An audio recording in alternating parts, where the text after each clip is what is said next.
Gary Cooper, born Frank James Cooper on May 7, 1901, in Helena, Montana, came from a family steeped in history and culture. His father, Charles Henry Cooper, was a respected Montana Supreme Court justice, and his mother, Alice, was an educated woman who valued refinement. Growing up on a ranch, Cooper developed the rugged, stoic persona that would later define his film roles. His early life instilled in him a sense of individualism and quiet strength, qualities that audiences would come to admire on the big screen.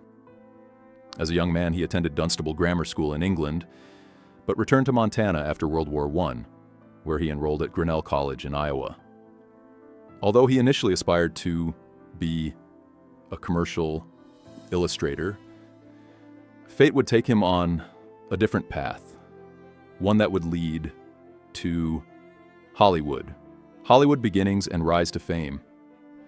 Cooper's entry into Hollywood came almost by accident.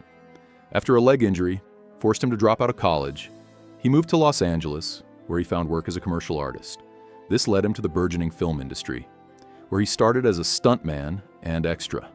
Cooper's natural screen presence, combined with his athleticism and strong, quiet demeanor, made him a natural fit for westerns.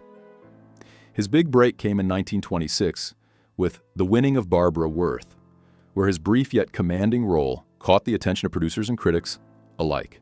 His transition into sound films in the late 1920s marked the beginning of a successful career that would span over 3 decades and include more than 80 films. Iconic roles and recognition. In the 1930s and 1940s, Cooper cemented his status as one of Hollywood's most bankable stars. He became known for portraying humble, brave, and morally upright heroes, characters that were beloved by audiences. His performance in Frank Capra's Mr. Deeds Goes to Town, 1936, earned him widespread acclaim, as he played a small-town man who takes on corporate greed with dignity and grace. Cooper won his first Academy Award for Best Actor for his role in Sergeant York, 1941, where he portrayed a World War I hero. His most iconic role, however, came in 1952 with High Noon, in which he played Marshal Will Kane. The film is a political allegory for the McCarthy era, and Cooper's restrained, powerful performance earned him his second Academy Award. The struggles behind the scenes. Despite his success on screen, Cooper's personal life was filled with turmoil.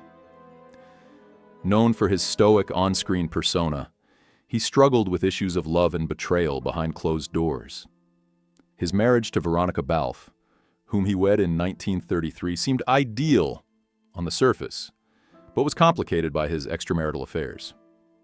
One of the most serious of these was with actress Patricia Neal, whom Cooper met on the set of The Fountainhead, 1949. Their passionate, tumultuous relationship strained Cooper's marriage, and by 1951, the emotional toll led to a separation. However, Cooper refused to divorce Veronica, as he was deeply concerned about the well-being of their daughter Maria.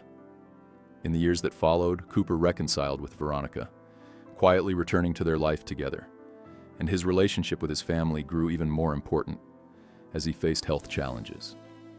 A family man at heart. Though Cooper's career took him away from home frequently, he cherished his role as a father to Maria, born in 1937. Despite the pressures of Hollywood life, he always made an effort to be a loving and present father. Maria was raised out of the limelight, and as she grew older, she became an admirer of her father's work and values. In her later years, Maria authored a book about her father, Gary Cooper, Enduring Style, which celebrated not only his film legacy but also his personal integrity and understated elegance. His relationship with his wife Veronica, though tested by infidelity, ultimately found its way back to a place of reconciliation, and they lived out their remaining years together in peace and privacy. The hidden struggles of Hollywood's golden age. As Gary Cooper's career continued to thrive, rumors swirled about his personal life, particularly regarding his relationships with other male actors. In an alleged posthumous memoir discovered years after his death, Cooper reflected on several secret relationships he had with fellow Hollywood stars. These notes, which are said to have been written in the final years of his life, paint a picture of a man struggling with his identity in an era that demanded secrecy. The names of the actors mentioned, though controversial, highlight a common theme of emotional pain and personal sacrifice. Cooper's private writings reveal a deep sense of loneliness and regret as he navigated the complexities of his private life against the backdrop of Hollywood's glamorous, yet often unforgiving, world. The lasting legacy of Gary Cooper. In 1961, Gary Cooper passed away at the age of 60 after a prolonged battle with prostate cancer. His death marked the end of an era in Hollywood, and tributes poured in from the film industry, with many of his colleagues expressing their sorrow at the loss of a cinematic legend. Though he had always been a private man, Cooper's influence on American cinema and culture was undeniable.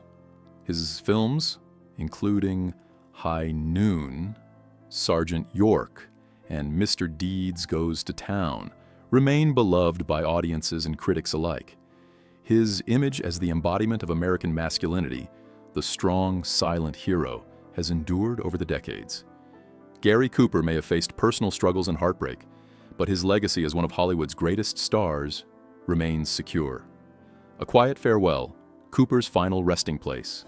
Gary Cooper was initially buried in Holy Cross Cemetery in Culver City, California, following his death in 1961.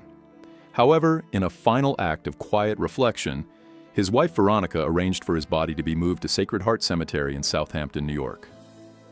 This relocation was deeply symbolic, reflecting not only the family's connection to the area, but also Veronica's desire to place her husband in a peaceful private setting, away from the public eye. Sacred Heart Cemetery became the final resting place for the man who had captured the hearts of millions on screen, but who, in the end, sought peace and privacy in his personal life. It was a fitting tribute to a man who valued family, faith, and dignity above all else. Conclusion: a complex legacy. Gary Cooper's life, both on and off the screen, was marked by a quiet strength and dignity that made him a beloved figure in Hollywood. Though his personal life was far from perfect, his films continue to resonate with audiences around the world. His legacy endures not only through the roles he played, but also through the way he faced life's challenges, whether on the big screen or in his own heart. Cooper's story reminds us that even the most iconic figures have their own struggles, and it is how they face those challenges that ultimately defines their true character. His life was complex, full of contradictions, yet ultimately, it was a life well lived, one that left an indelible mark on Hollywood and the hearts of millions.